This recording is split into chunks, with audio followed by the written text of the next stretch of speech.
You will stay forever.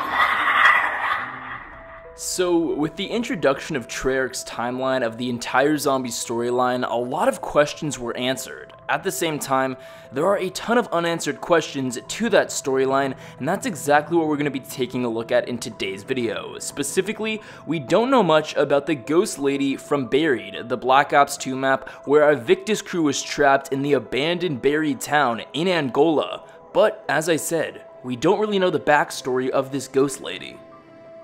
So there are two possible storylines to her and two possible reasons why she's in this abandoned town and why we haven't heard about her in the timeline that Treyarch presented to us not too long ago.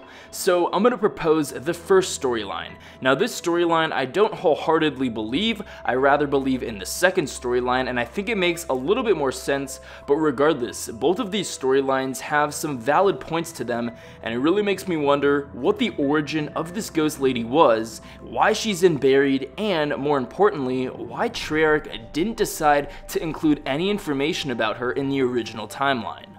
So the first storyline, or the first outcome or reasoning behind her, starts with the house that she inhabits. Obviously within Buried, the only way to get her to come out of that house is if you go in. Sometimes when you spawn into that house, the ghosts begin to inhabit the town, causing a ruckus against the players that can be found in the actual town, as well as people that are in the Buried house. Now again, we don't know much about her, but I think this reasoning could be very valid. So within the actual house that you have to go in order to activate the Ghost Lady, there are paintings on the wall. Now these are paintings of a man named Michael Faraday. Now Michael Faraday was an English scientist who contributed to the study of electromagnetism and electrochemistry. So because his portrait is found in various locations inside of the actual haunted mansion, it's believed that he's the owner of that house, and because of that, it's very possible that the Ghost Lady was Michael Faraday's wife. Considering she still inhabits the house, she's in the house with Michael Faraday's painting all over it. And again, if you guys were to actually go inside of this house, you'll be able to see that Michael Faraday's portrait is hanging in various locations inside of the house. Now, as I mentioned before, he was an English scientist and he studied electromagnetism and electrochemistry. Now, at the time when we first learned about Michael Faraday, because we learned about him a long time ago with the release of Buried back in Black Ops 2. So as I said, he had studied electromagnetism and electrochemistry, and because of that, at the time, we assumed that Michael Faraday could potentially be the creator of certain perks. Obviously, on Buried, we have the introduction of a new perk, Vulturade. So again, at the time, we assumed that Michael Faraday was not only the creator of Vulturade, but also the creator of all of these other perks that we had in zombies, aside from the ones that were publicly known to be created by Group 935. So we go back to the original question, who is this Ghost Lady? Why is she in this mansion, and what purpose does she serve in regard to our storyline? So if we were to go ahead and connect the Ghost Lady back to the portraits that can be found in the house, the portraits being Michael Faraday, I think it's safe to say that the Ghost Lady is Michael Faraday's wife. Michael Faraday had a wife named Sarah, but Sarah was commonly referred to as Sally. So from now on, I guess it makes sense to refer to this Ghost Lady as Sally. Now, as I mentioned before, Michael was a scientist. He was exploring matters of electrochemistry and electromagnetism, and it's very possible that he could have been testing and experimenting on his wife, Sally.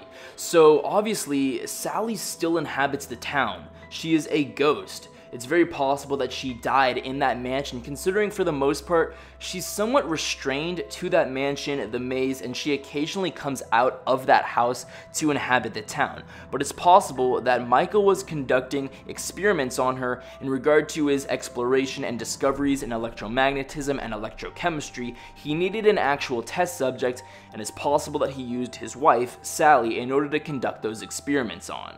Now, I guess in my mind, that's the most logical thing that explains her still inhabiting that house. The most logical explanation to her being confined to this house and haunting our Victus crew as they go about trying to complete steps to allow either Richtofen or Maxis to gain control of the ether in regard to the Easter egg. So I guess to conclude, this first storyline, or this first possibility behind the Ghost Lady, is that you go ahead and connect her to the portraits found inside of the house that she inhabits. Those portraits are obviously Michael Faraday, an English scientist exploring matters of electromagnetism and electrochemistry. It's possible, and we don't know the storyline behind him and her's relationship, but I think that it makes sense that he was potentially conducting experiments on her and she potentially died in that house, so it makes sense for her soul and for her ghostly figure to be inhabiting that house and be haunting the ghost town. Now on to the second explanation or storyline behind our Ghost Lady. In order to do this, we need to take a step back and look at the very beginning of our zombie storyline, where it all started. On September 3rd, 5 AD, knowing the planet has a gateway to Agartha, the Apothicons send meteors of element 115 to the Earth. They believe humanity will one day use element 115 to wage war amongst themselves, opening a rift that will allow the Apothicons to escape the Dark Ether. January 15th, 1292, the Great War between humanity and the Apothicons begins. April 14th, 1294, Sir Pablo Marinés is saved from the clutches of Amargua by 4 unknown heroes. They would later become known as Primus. December 31st, 1299, together with the Keepers, Primus defeats the Apothicons, bringing the Great War to an end. January 1st, 1300, before they seemingly disappear from history, Primus instructs the Wolf King to begin building Der Eisendrache. September 19th, 1318, honoring the Wolf King's dying request, his loyal servant Arthur scatters and buries his bones in the grounds of Der Eisendrache, accompanied by the Wolf King. September 20th, 1318, temporal rifts teleport Arthur to Resolution 1295 in 2025 Angola. So this is where we stop. For those of you who didn't catch that last sentence, I'll say it again. September 20th, 1318. Temporal rifts teleport Arthur to Resolution 1295 in 2025 Angola. So for those of you who don't know, Arthur is the giant friendly character that we have on Buried that we use in order to better equip our characters to complete steps in order to either give Maxis or Richtofen access to the Ether. He is this giant character that walks around the western town. For the longest time, we didn't necessarily know the backstory to Arthur, but I actually have a video on my channel explaining the entire storyline behind him. If you guys want to check it out, I will have a link in the description below. It's really awesome. It shows his connection to Der Eisendrache, the Wolf King, and so much more. I definitely recommend checking out that video, but back to the main question. Who is the Ghost Lady? What significance does she have in regard to our storyline? How does she connect to Arthur, Der Eisendrache, and the temporal rifts? So this next storyline or explanation of the Ghost Lady is a lot more vague or ambiguous than the previous, but I still think it makes a lot of sense. So as I said before, Arthur was a servant to the Wolf King in the Der Eisendrache castle, and at the Wolf King's dying request, Arthur scattered the Wolf King's bones throughout the Der Eisendrache castle.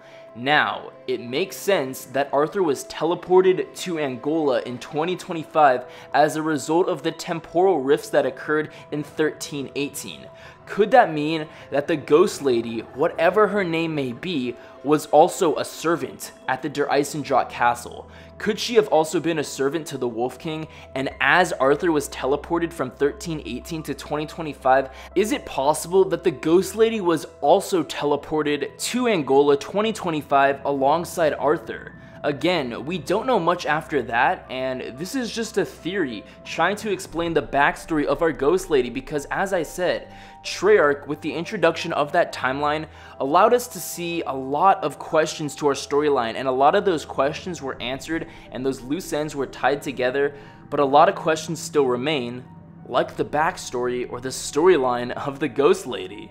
So I think that both of these explanations or storylines have a lot of very valid points. It makes sense for the Ghost Lady to be the wife of Michael Faraday, considering she lives or she inhabits the house with Michael Faraday's painting or portrait all over it.